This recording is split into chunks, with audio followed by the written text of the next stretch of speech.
Nuestro invitado es el ministro de Hacienda de Colombia, Mauricio Cárdenas. Ministro, gracias por estar aquí.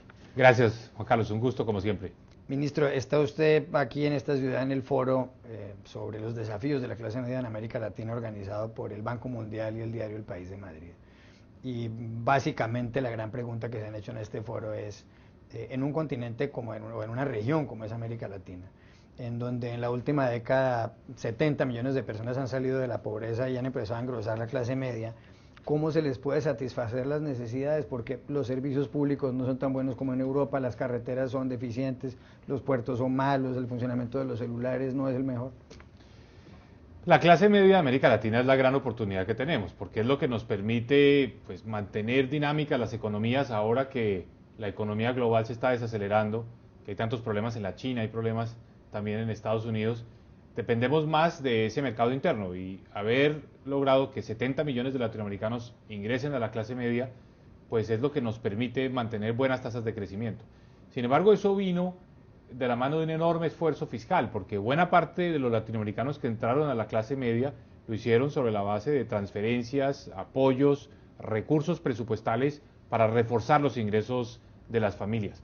Ahora tenemos que buscar darle sostenibilidad a la clase media y eso requiere empleos formales, empleos de buena calidad, empleos en empresas productivas. Ese es el gran reto de América Latina, que la clase media pueda sostenerse sin la necesidad de estos apoyos presupuestales. ¿Y usted cree que eso va a pasar, que se va a sostener la clase media latinoamericana? Eso va a exigir que América Latina haga más reformas. Yo creo que venimos de unos tiempos muy buenos que generaron un poco de complacencia, nos dormimos en los laureles y no todos los países avanzaron en las reformas. Colombia, por ejemplo, sí lo hizo. Colombia introdujo hace un año una reforma fiscal muy importante que eliminó unos impuestos que gravaban el empleo, impuestos sobre la nómina, y los transformó en impuestos a las utilidades de las empresas y a los ingresos de las personas. Y eso ha permitido que el empleo formal crezca a una tasa del 6% por año, lo cual es muy saludable. Pero ese tipo de reformas están en mora en otros países de América Latina. ¿Qué es lo que más quiere una persona de clase media? ¿Es mayor dinero para gastar más? ¿Es dinero para poder ahorrar? ¿Qué es lo que más quiere? Yo creo que una persona de clase media quiere tener seguridad. Quiere saber que cuenta con un empleo bien remunerado, que estar en la clase media no es resultado de la generosidad del Estado, sino más bien de tener acceso a un buen empleo.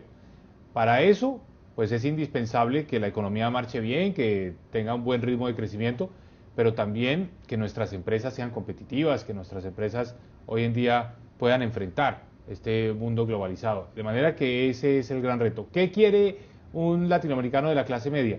Yo quiero que desea tener un buen nivel de vida, el nivel de vida comparable a la clase media de un país como Portugal, de un país, digamos, europeo, que tiene unas condiciones, digamos, aceptables de acceso a una serie de bienes, de servicios, de educación de calidad, de infraestructura, que no se demore 3 horas en ir de su residencia a su lugar de trabajo, sino que lo pueda hacer en un tiempo razonable. Eso es lo que quiere un latinoamericano de clase media, estándar de vida, calidad de vida.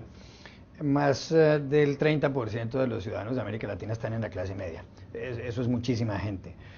¿Cuánta de esta gente está en la informalidad y cuánta no, aproximadamente?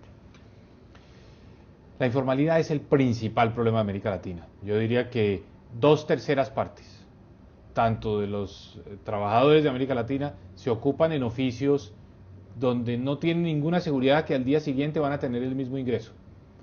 2/3 partes de las empresas de América Latina no están en el radar de la tributación ni del sector financiero. Tenemos un problema de informalidad muy serio. Yo diría que es de todos los problemas de América Latina el que está en el origen de algo que todo el mundo conoce, que es la desigualdad en América Latina, la baja productividad en América Latina. Mucho de esto tiene que ver con la informalidad. No logramos generar empresas que tengan, digamos, una articulación con los sistemas tributarios, que tengan buena contabilidad, que estén registradas. Eso es la excepción más que la regla en América Latina. Hace 6 meses el Fondo Monetario Internacional decía que la economía de América Latina en este año 2013 iba a crecer el 3,4%. Hace 3 o 4 días el mismo Fondo Monetario dijo que va a crecer el 2,7%, o sea que rebajó las expectativas. ¿Qué piensa usted de eso? ¿Le preocupa? Mucho. Si uno entra, digamos, en el detalle, el análisis del Fondo Monetario ve que las razones que ellos están argumentando para explicar la reducción del crecimiento tienen mucho que ver con la caída en los precios de las materias primas y con la posibilidad del aumento de tasas de interés en Estados Unidos. No es una buena noticia para nosotros. Tenemos que, digamos, reemplazar ese ambiente internacional que se vislumbra menos favorable, lo tenemos que compensar con más dinamismo en nuestros mercados internos, más integración en América Latina. Por ejemplo, esfuerzos como los que están haciendo los países de la Alianza del Pacífico, Chile, Perú, Colombia y México, integración profunda, no solo de comercio, sino de mercados de capitales, movilidad de personas. Esos tipos de integración son los que nos van a blindar, nos van a generar una cierta inmunidad, si se puede hablar en esos términos, frente a un entorno internacional que se vislumbra menos favorable. A propósito de Estados Unidos, hace 10 días en este país no funciona gran parte del gobierno federal, del gobierno central. 450.000 empleados no están recibiendo sueldo, no están yendo a su oficina. Todo ello por el desencuentro entre la Casa Blanca y la oposición republicana que domina la Cámara de Representantes, oposición que se negó a aprobar el presupuesto.